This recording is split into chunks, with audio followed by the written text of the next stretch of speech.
Hey everybody, how are you guys doing? I'm Eric Gerlach, and this is another talk on philosophy, Edgar Allan Poe, and a longer talk on what I think is the hidden murder in the Rue Morgue, possibly the first short detective murder mystery story in the modern form.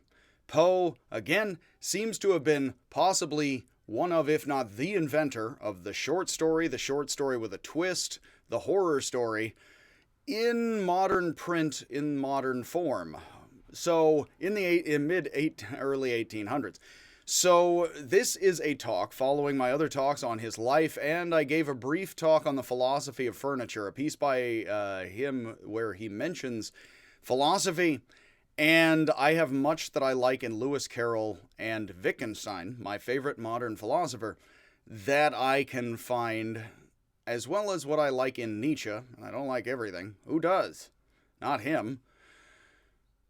That Edgar Allan Poe was a lot like Nietzsche and Wittgenstein, two of my favorite of the modern philosophers, and he happens to have invented the murder mystery, and in studying it, I think there's hidden things here. If we follow his instructions, we can find hidden crimes in his three murder mystery stories. So this is my longer talk on the first story. I have a video which is popular than at least many of my other videos on YouTube, which is fine. That's the ones on postmodernism, though, still more popular. Though that on explaining what I believe, and I got to draw out and animate it, and I will find more time to do more of that at some point. But I gave a short talk condensing what I wanted to give a longer talk on at the time, and so this is the longer talk explaining more of what I find in the story. And I started to mention as I covered Poe's life, I picked up this story and I couldn't put it down because it really was Nietzsche and Wittgenstein to me a lot. And what it is about is the central role that emotions play in logic and thought and human reason, situationally. Edgar Allan Poe possibly invented something like the plot twist or the hidden meaning in the short story for modern mass audiences, let's say. I'm happy to be somewhat corrected on that, but that does seem to stand decently to me. And that was the sort of thing that Wittgenstein loved examining. He himself did short thought experiments. The Philosophical Investigations is possibly the last great famous work of philosophy, comparable to others, but is one of, if not the great last work on philosophy. Depends if you like Foucault or the continent more or less. For Americans, it still very much stands, but it's still very cryptic and people can't figure it out a lot. Well, much of what that is about is situating things like with fictions and jokes.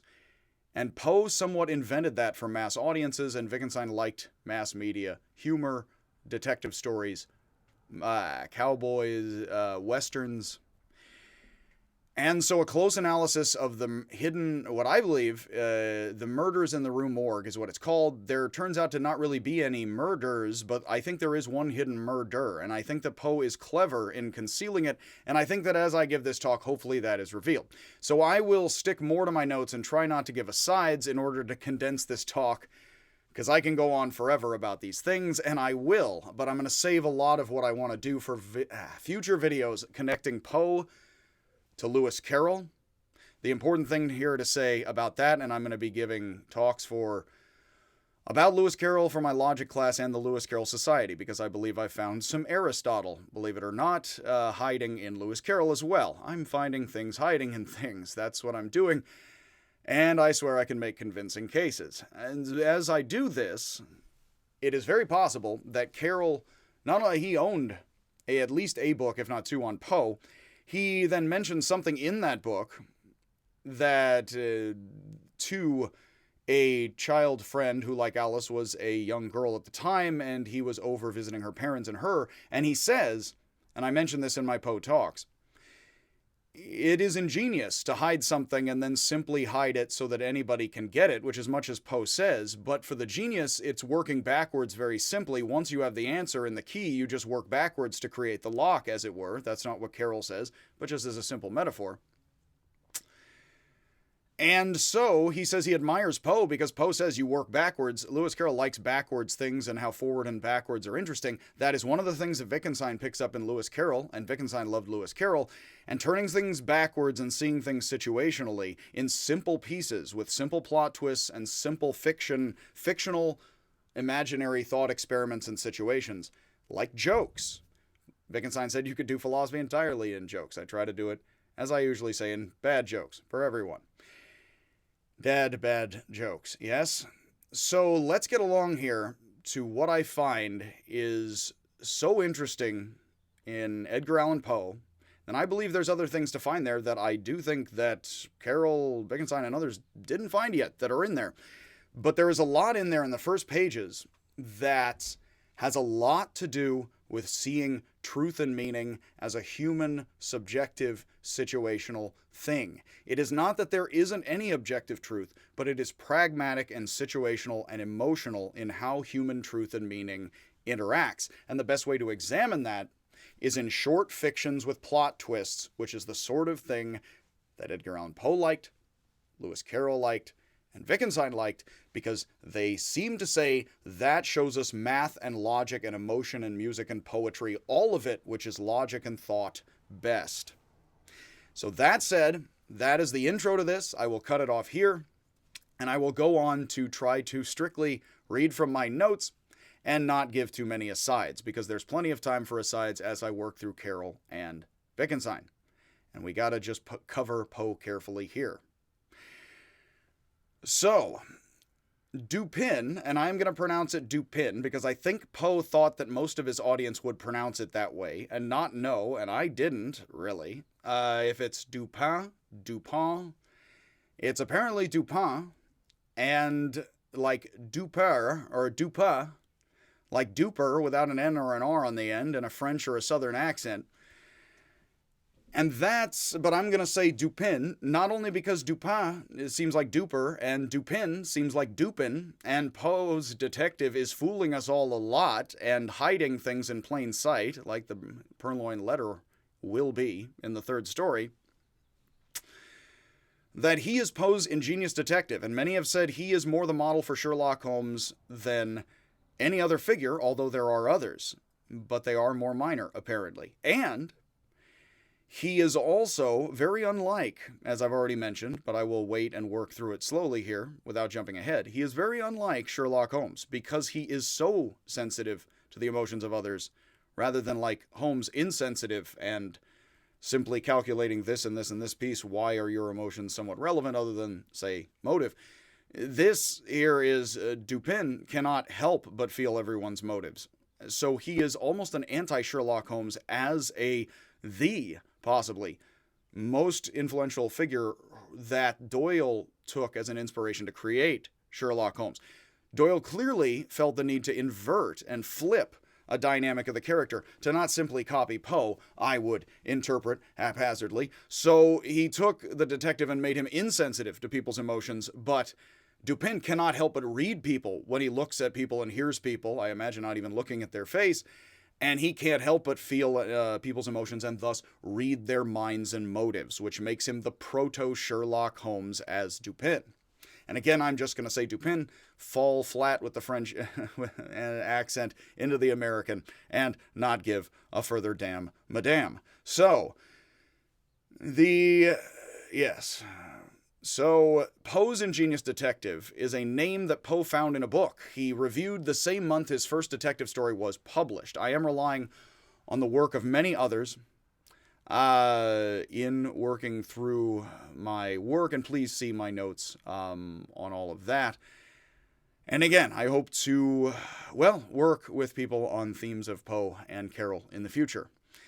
So, Dupin was a minor French statesman known as a walking library, a living encyclopedia who read and remembered everything, from the Bible to Homer to the Quran to Rousseau. The name Dupin, which sounds like duping or Dupin when mispronounced by Americans, and Dupin's full name, C. Auguste Dupin, which I'm not even going to try to fake, makes his initials C.A.D.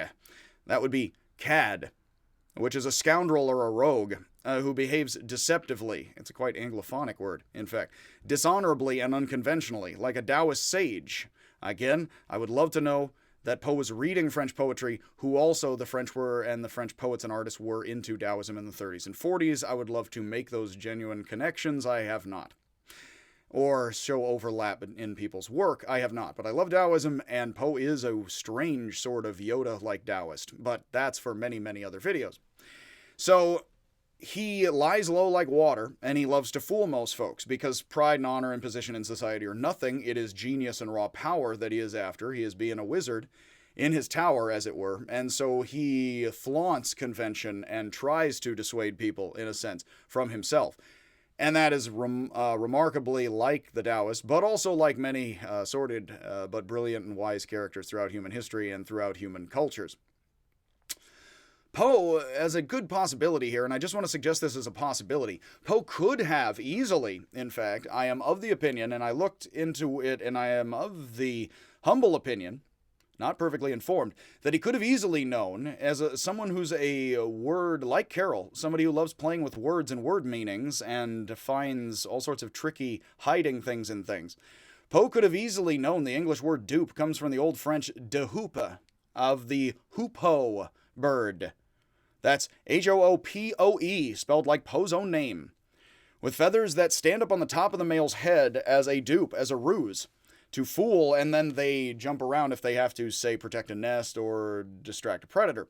With feathers that stand up on the top of the male's head, a golden crown for imitating others. Now, there's a queen who hooks up with someone, I think I know who, and I don't find anyone suggesting it, which is odd, because again, in the end of this story, Poe says solve what hasn't been solved through his detective to the narrator to us. So, who's hooking up with the queen? Well, Dupin, Poe, the hoopoe, and Poe seems to be very much his own detective, I have to say, and that's not a far throw of the stone, is it? That there's a crown, a false golden crown, that stands up distracting on the head. That is wonderful imagery that just possibly settles in here. Again, I don't know for a fact he knew that, but the etymology I do believe, was available in his day. But, and again, he was into the French, specifically, and learning French and poetry. But if Poe is famous for his raven, he could also be for the hoopoe. I'm not sure. The bird's name does contain his own, as if Dupin conceals Poe himself. And an even dumber pun, quite foolish, like a dupe, a pun that Poe would use if he thought Dupin's name could dupe anyone, is, who is the hoopoe? Hoopoe. Which again, I can only suppose. Poe himself, of course, thought very highly of his own analytic abilities, challenging anyone in one publication to send him a cryptographic puzzle he could not solve. I do love, in his biography, his biographers do report that he did at one incident stand on a pool table in a bar, drunk as all heck, I imagine, and lecture everybody about how he was a great genius, and to heck with all you people for for being a bunch of the herd, so, which is rather Nietzschean before Nietzsche's time. And so, certainly, he does present himself as, he seemed to live as a interesting character who believed himself loving, but also somewhat above others, which is very emotional and feeling and also quite genius altogether. A bit painfully, even, one could say, with the stunt. So, but one has to take a stand occasionally, you know, like that, not always.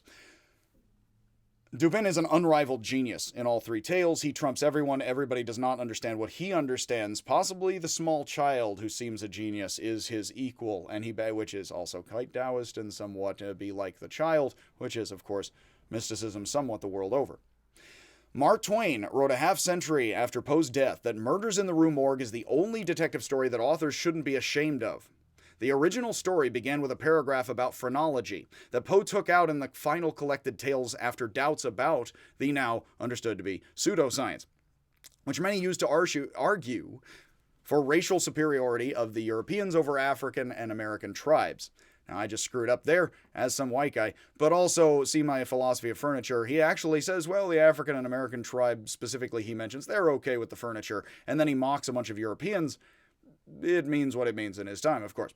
Poe's nameless narrator, the foil Doyle, followed when he invented Watson, who watches Holmes' great genius at work, tells us in the lost paragraph that the organ of analysis in the brain can be described but not defined as the capacity to resolve things into their elements. Now, it is very Wittgenstein, I will simply say, to look at a situation as simple elements interwoven and not to seek a logic beneath that, but be able to swim, which I do like to identify with Taoism. Wittgenstein would not have.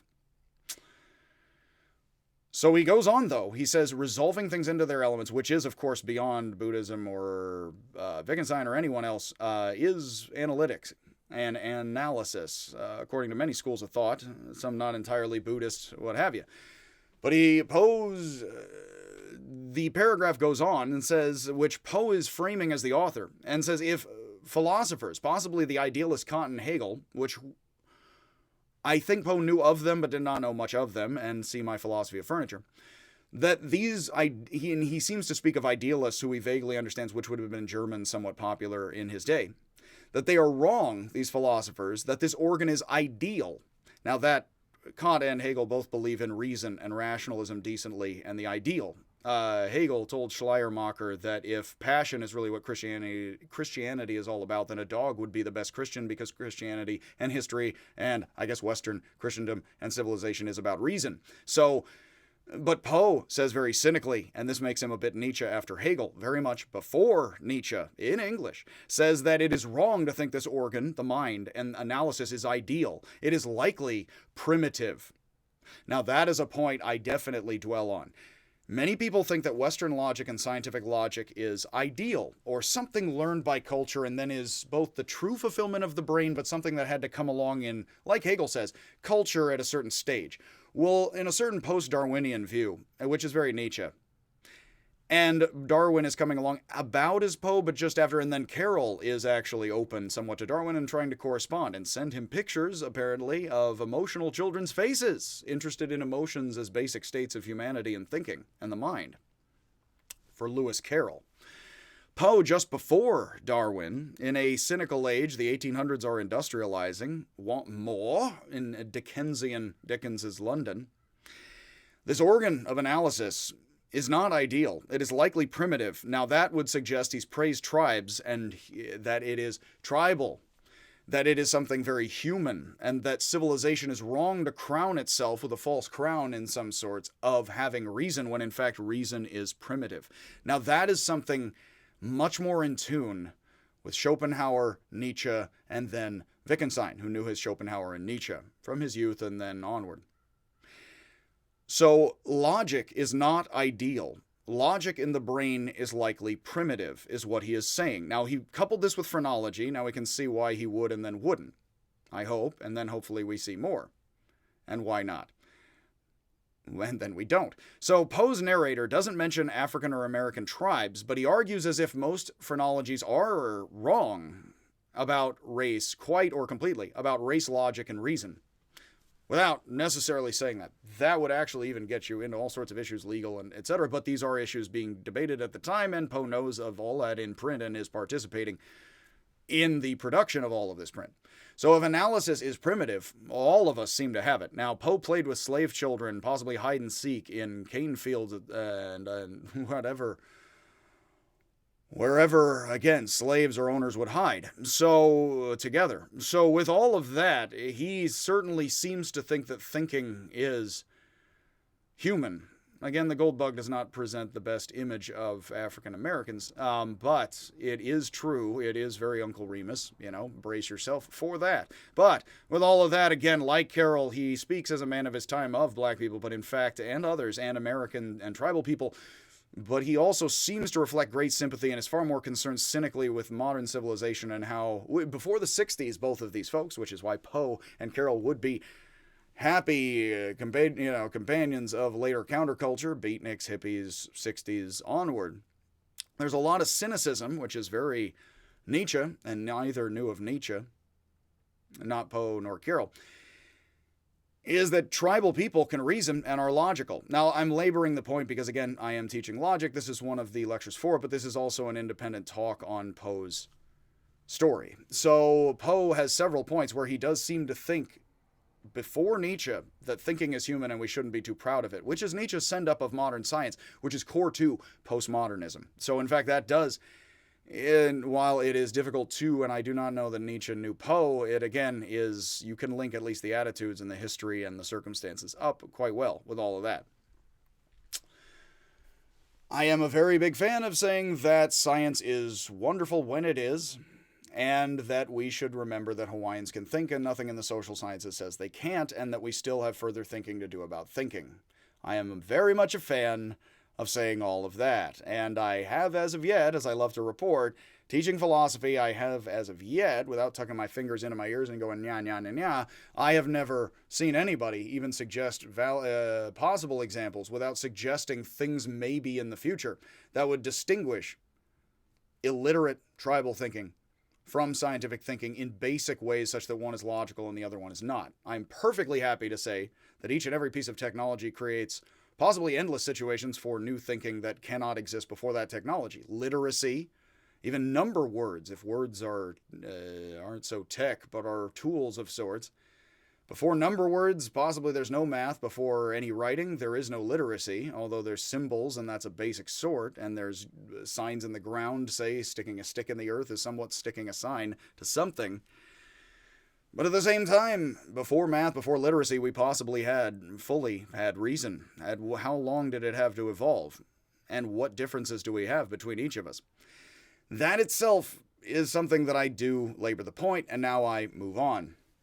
Poe knew the English word analysis. Like many fancy words with several syllables, comes from the French. From Latin, he does seem to know his etymologies. From the Greek analusis, to loosen, untangle, or take apart. Much as we divide fruit into groups by type. So think of analysis, a very simple form of analysis, as taking a bowl of mixed fruit and sorting that fruit into different bowls. That would be analysis with hands, mind, and eyes. And Wittgenstein's work definitely suggests you never purely analyze with mind. Yes, if you hold your hands back and do absolutely nothing and just stare, but you're using your eyes, you're using your experience. So in fact, to do anything with this, you would have to use your hands or your body, mind, all of that together. So in fact, analysis, and Lewis Carroll's work wonderfully shows this. I won't get into that. You would have to take things apart with your hands. You couldn't do that even if you use both hands. You would have to use something like your hands in order to analyze a lot. And then after that, as a child, then you could start to think to yourself, possibly silently. But after you sorted a bunch of things in your hands, stuck them in your mouth, people took them away from you, that was my Wednesday, you know? So anyway, with all of that, Kant and Hegel tell us synthesis gathers things together, much as Dupin gathers clues, testimony, and motives in his imagination to see and feel more possibilities than anyone, and then analyzes what he has synthesized, breaks things down, and weighs what is more or less likely without eliminating the strangest of possibilities, which he is himself. Unlike the cops, he says, which is why he is the superior genius, and capable of paring down the motives and detecting the particular criminal out of the group of suspects, supreme in his analytical abilities, which is what his friend, the narrator, is trying to tell us in his long lecture at the beginning, which I loved. Again, I sat down on an airplane and just could not put the story down. Finished it during the ride. And then reread it and rewrote more notes in the margins on the way back. The narrator is trying and struggling to tell us, and is an unreliable narrator. Poe is one of the architects of that too.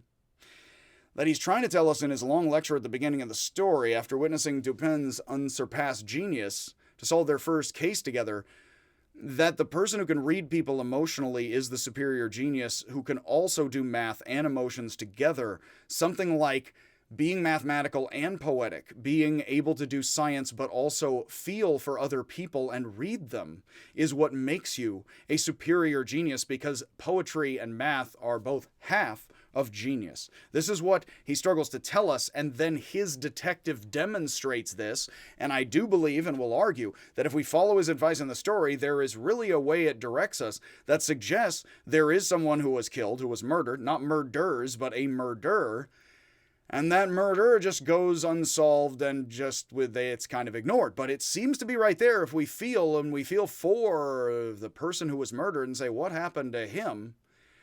There's a very particular answer that suggests itself as to what happened to him that makes a lot more sense of a lot of the details of the story that don't gather together better in another way. I propose. Most humbly. Again. So, the narrator says many think calculation and discrimination, gathering conclusions and dividing possibilities, are at odds with the imagination, but they are wrong. Dupin later explains, after showing his genius, that imagination is both poetry and science. In other words, both Coleridge and Hegel, emotion and reason. And this is why he can read others and solve cases others can't. The imagination is not at odds with reason, but rather verbal and emotional reasoning support each other in the imagination, is what he suggests. Dupin deduces what the cops and others can't because they don't look, listen, or feel as much as he does for criminals and the victims, without necessarily taking their side, but being able to understand them by actually feeling for them and thus looking through their eyes, hearing through their ears at the scene of the crime as them. What it really does suggest, we've seen, there was the show Psych. There have been many fictions where there are, or well, think of the psychic, for better or worse, whatever you think of psychics, who comes to the scene of the crime and tries to feel for the victim and feel the victim's spirit, and then sees or comes to jumps of reasoning that others may not have. If the cops are dusting everything for prints, this seems to be what Poe is suggesting. And again, how much would he think of psychics coming to the scene? He was somebody who was interested in seances like Doyle. So he's actually somebody who possibly thinks that the spiritual is scientific in his day in the mid-1800s. As I believe Doyle did then in the 1860s, 70s, 80s, I think, with his Sherlock stories. That he actually seems to be somewhat arguably psychic, and what he's doing is, if you just feel for the victim and the murderer, think, well, if I was in a homicidal rage, I would have gone for that knife. They didn't. Clearly something's wrong. He's not taking the side of the murderer, but he puts himself in the head of the murderer sympathetically in order to read the mind of the murderer like a psychic or a seance, a medium of sorts. And of course, emotions are very much something like a medium, the message, McLuhan, etc. McLuhan? Gesundheit. Doyle's Sherlock Holmes, modeled in part on Dupin, is fantastic at seeing clues and making analytical deductions. But unlike Dupin, Holmes infamously can't read emotions in others. Or at least, he is an emotional guy. He doesn't seem to get others perfectly well, which is not ideal for determining motives. Doyle sacrifices emotion for pure reason with Holmes, much like Kant in his first critique. Dupin shows off to the narrator how good he is at reading others, while Holmes can make little sense of them, but both detectives are dysfunctional and antisocial, incapable of interacting with most as most do. Holmes because he can't read others, and Dupin because he can't help it. Hegel, like Kant, argues reason is superior to emotion, and was no romantic, like Rousseau or Poe.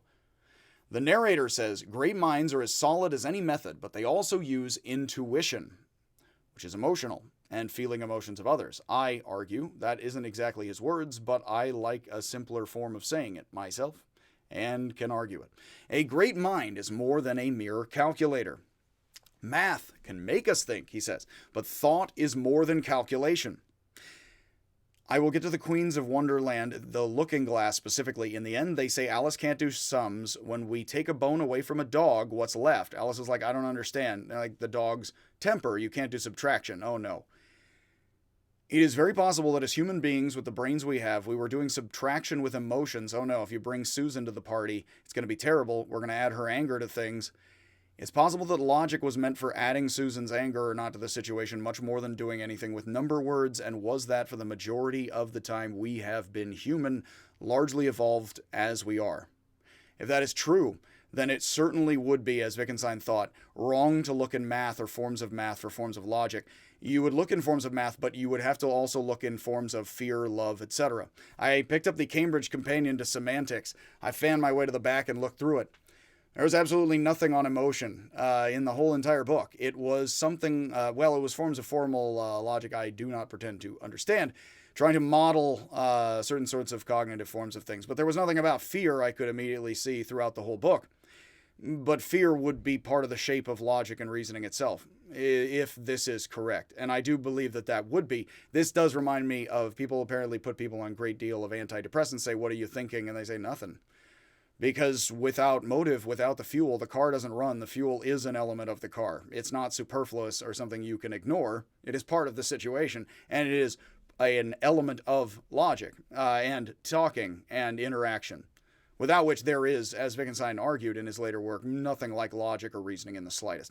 So, and nothing like mathematics or rules at all. Without constant, somewhat secure but insecure human interactions, which require motives and emotions as a key and crucial element that is never excluded or otherwise. I always like to ask people for examples of pure logic itself on Earth, never daring and always sort of fearfully saying, but we ought to try and for the ideal. That's very Kant and Hegel and not very Poe here at all, who is playing more, as I hope to, as I like to do, a bit more of the Taoist and a bit more of the Yoda. But speak about this right now, I will not. Yes, afraid, are you? Fear leads to anger, and that leads to haste, which leads to me getting back to the lecture. So, math can make us think, but he says right here, doing equations does not show us thought like games. Now, games happen to be something important to Carroll and Wittgenstein, very much, and I'll leave that till later. Games like chess, checkers, cards, and detective stories don't just teach us to calculate the moves of pieces, but understand motives. Not moves in straight lines, but arcs and curves found in fiction, the feelings that move the players, that move the pieces, the greater game. Is my phrasing, but what he suggests. Chess and cards don't merely teach us to understand the game, but to understand people such as ourselves in games and situations of life beyond mere silly games or what have you, because they're all the forms of life in pieces, whether silly or serious. We love tales with hidden twists because they show us ourselves beneath the words and characters, beneath the pieces of the game Poe is staging for us. The narrator tells us chess is not the best game for brilliance. Now, this is a passage that I found inspiring then and continuously inspires me each day now, I have to say, although I don't recall it specifically, but it is so much in tune with what I found in Poe that I've been rethinking all over, because it is much of what I found in Carroll, Nietzsche, and Wittgenstein that I liked. The narrator tells us chess is not the best game for showing us brilliance. A game of checkers is better, which is a simpler, stupider game. And that's why he says something with very obvious moves. He oddly states that a checkers game with 4 kings would be excellent, as only a brilliant move can win. We think that chess, a complicated game with complex rules, pieces, observation, and detail beyond most people's abilities, is the better game for revealing ingenious critical thinking. But the narrator says, and he is trying to be Dupin as a copy of Dupin, a false copy, but this is wrong, pale imitation. And by the third story, he is getting better, but still shown up by his mentor, clearly. Like Watson, the primordial original Watson. So, the complexity can be mistaken in chess for profound genius. A complex, as I like to say, Russian chess move. Nothing against the Russians. Again, much love for the chess and the complex chess moves. But the average person does not know how to make a complex chess move. And the average person cannot use a chess move exactly like that in daily life. Now, the reasoning you use to make the chess move, yes, but the moves of chess, you cannot. So, a simpler game, even simpler than chess, like checkers, or with 4 kings, which is simplified checkers, would show us human thinking at its simplest, and human thinking at its simplest and stupidest, in its simplest and stupidest situation, would show us the most genius and brilliant moves and be best for us to grow and think with human thought, is what he is saying. Which means being simple and stupid and childlike and silly and fictional has great, great value for logic and reasoning beyond what idealists and philosophers who are idealists like Kant and Hegel can understand, is what he is saying. He says concentration and complexity can be mistaken for profound genius. Somebody trains as a chess master for 40 years and they are a brilliant chess master, but a brilliant move in checkers that anyone could make but doesn't, and only 1 or 2 do rarely. And see, that insight that you can best, and anyone can best see right there, as opposed to somebody who would have to tune into analysis by experts. This can show us something profound. Now, I've really been thinking about his use of the word profound a lot. Something simple that isn't just useful or meaningful in the game, but in much of life. Something profound, and I never really thought about the word profound. I used it, I'm sure, countless times. Who counts? What rational rules have we deep down? But in feeling out and feeling comfortable using the word profound, I hadn't felt it out, as Wittgenstein might say, a bit more comfortably for myself and simplified, and thus felt profound about being profound itself in the word, that it's something simple that isn't just a chess move that's simple and it's a simple chess move, but you'd have to get expertise to show you why. Something simple that you could use in all kinds of ways, for and against people, all over your life. And I would say, along with Wittgenstein here, and just import, because it would feel profoundly like it fits. Things feel like they fit or don't fit, which is something that Wittgenstein is very concerned with. And as Poe is importing the emotions, I'll just import a tiny bit of Wittgenstein here. Because what's profound and what's wise and what's deep, Joshu says, that my favorite Zen master 1,000 years ago in China says, "Your questioning me is the depth of the deep." What feels deep and feels like it hooks and connects deeply is not a complex Russian chess move, but a simple thing where you learn something, anything, profound, simple, and applicable to much. And notice, the simpler it is and the simpler it hooks up with simples, the more one feels without thinking it out, which is very Wittgenstein, the more one feels and then can go on emotionally into other thinking. And that is why emotion is a key component in the architecture of thought and logic, such that it cannot be boiled down to mathematical rules, because the emotions themselves, feeling I can go on and then going on whether you can or not, is central to logic and thought. If you do not feel comfortable situationally or enabled, you do not reason, and that is structurally part of thought and not dismissible as formative. Who and what we trust is formative to reason. But that is a point Nietzsche is dancing all over with, and then is very Foucault, and I've already given those talks online. So back to the stuff. And the story, because we go on with all of this, whether or not Nietzsche or Poe do. So Poe tells us through his narrator, and again, it is wonderful that this is somebody listening to somebody listening to somebody, and we're not sure exactly what is right or wrong about this, and Poe is staying in the weeds and not being explicit about a lot of this, and so I am interpreting and reading through it, but please do likewise for yourself. And listen to me and others and do that, because that's what you can do. Poe tells us through his narrator that profound great minds don't focus on the complexity of the object, but the simplicity of the subject, not on the intelligence of objectivity, but the stupidity of subjectivity. I love that. That is so much what I am into and what I love about Wittgenstein, because that is really seems to be what he's saying between the lines that I think he struggled with, was hard as granite for him to say, but I'll get much more into that in May. A great player throws themselves into their opponent's position, feels for them, the narrator says, and often sees in a glance a clue that brings a flash of brilliant intuition. That's very Holmes as well. That's very...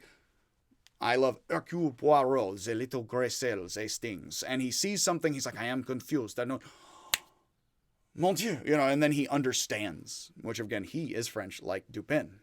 And with, he's Belgian. Perhaps started a war, but already passed. Again, yes. The complex and intricate plan is overthinking things, as I am, historically. The brilliant player sees the moves they can use to tempt or scare their opponent into losing, which are often quite simple and stupid like all of us. And I have to say, in getting into games and back and forth, it really is people who stay fluid. This is Taoism 101. I've given way too many talks on Taoism for them, to their liking. Check out the talks on Taoism if you want. The simpler is better.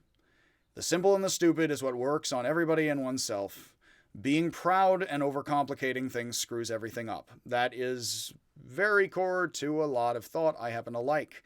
And Wittgenstein seemed to think that in creating the initial architecture for formal logic, he had somehow overcomplicated or perhaps also oversimplified and screwed things up. And is trying to make things situational, like flipping somebody off on the motorway is one of his key eureka moments, it would seem. At least that's how the movie, somewhat only biographical, portrays it. That you can see in a glance and a flash of insight, and that's genius because nobody has a full plan of rules or a full script. And simple, stupid thinking is often the most brilliant because it is the most productive and the most connective, and thus feels, as needs happen be for us to do it, profound and inspiring, such that we can go on, as Wittgenstein says. The narrator in Poe's story says, great chess players have attention, memory, and knowledge of the game, but the skill of the brilliant analyst is beyond the limits of rules in a silent host of observations and inferences. Wittgenstein says in Philosophical Investigations, if I fear putting my hand in a flame, 1,000 voices interwoven cry out.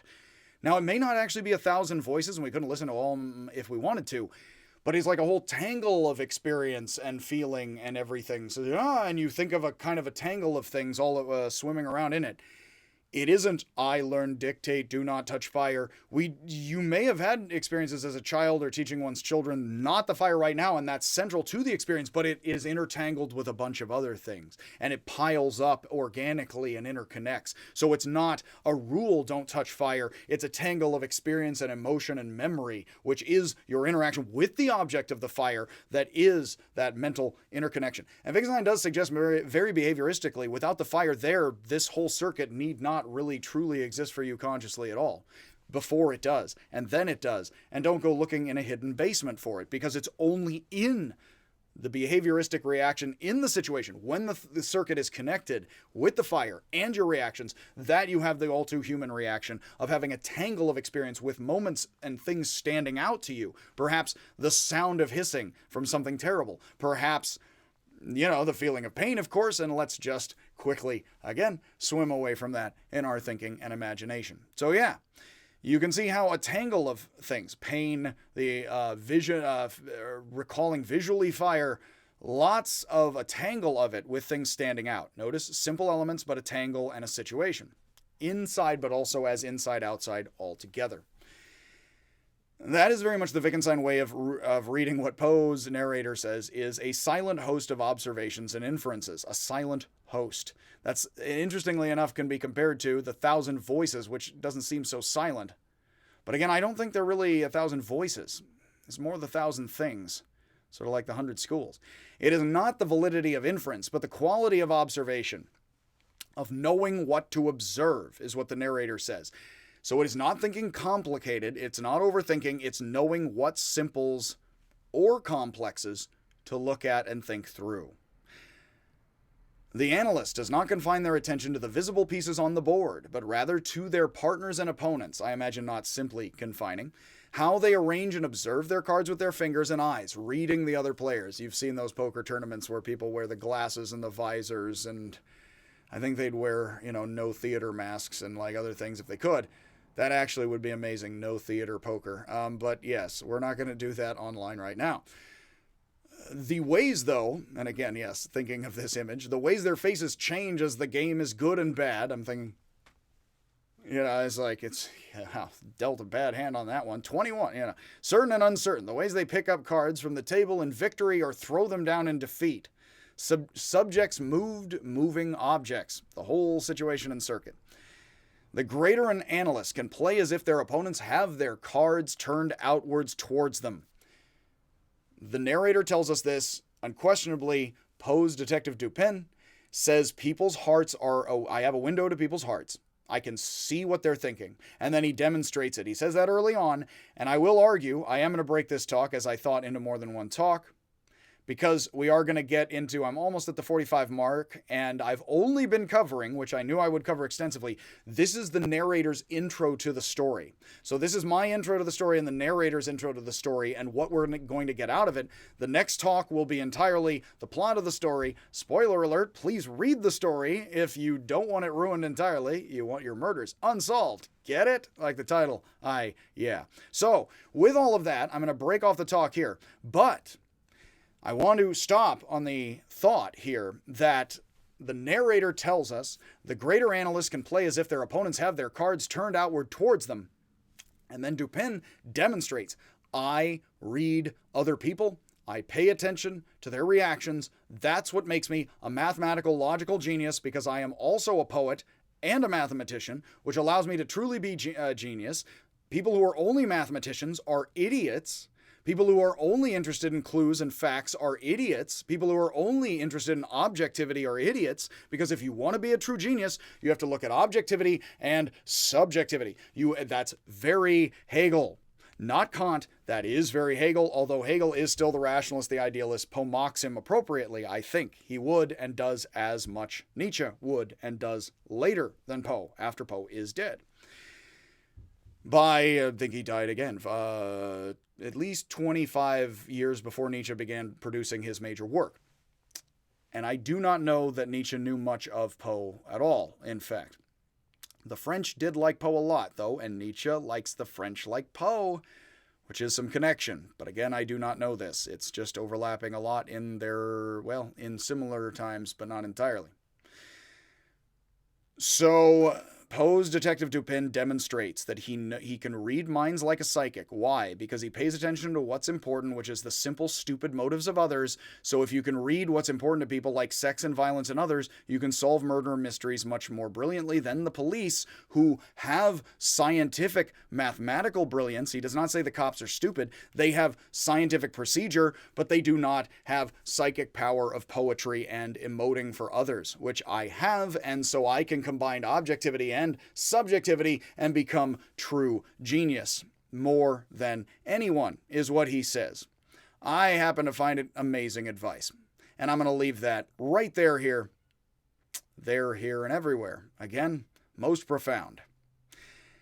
And we're going to pick up with the story, and I'm going to ruin the entire thing and then explain how I think what I just told you ends up in the end, with the beginning and ending quotes of the story, framing the story, suggesting we're supposed to feel for the fallen sailor and say, I bet he was murdered.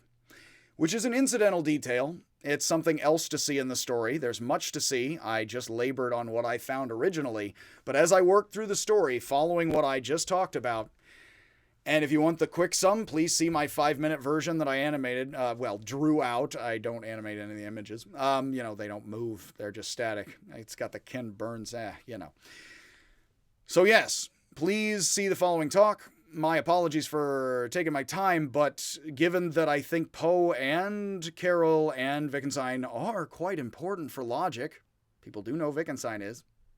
Enough. A bit. Not as they could, though. We can better get a grasp on what later Wittgenstein was coming to, and I think what Lewis Carroll was about, with logic struggling with Aristotle and Boole, ancient and modern logics, and how much to make logic mathematics, zeros and ones, telephones, and computer systems, or not, or things like computer rules. That if a robot is faking emotions as an extra layer, it would not think like a human being. Thus, if you wanted a robot to think like a human being, emotions would have to be one of at least 4 bases, along with perception of thinking. Because if you didn't make it one of the equal bases of thinking, a robot would not think or interact with human beings like human beings. It would be some strange extra layer to a program, and it would be decently obvious even if it passed many a Turing test or two. But to turn from this and not go on, I will end this talk. So, much love, much happiness. Again, actual motivations, simple and profound and stupid, that motivate us all into murder, crime, and everything slightly better than that in life. So, much happiness. I'm going to follow this up with a talk after I render this video, which takes a while. Gonna follow this up with my talking through the story, which I've already given the short video summary of. So, much happiness, and I will see ya, as always, perception. How perceptive, if I do indeed ever see you.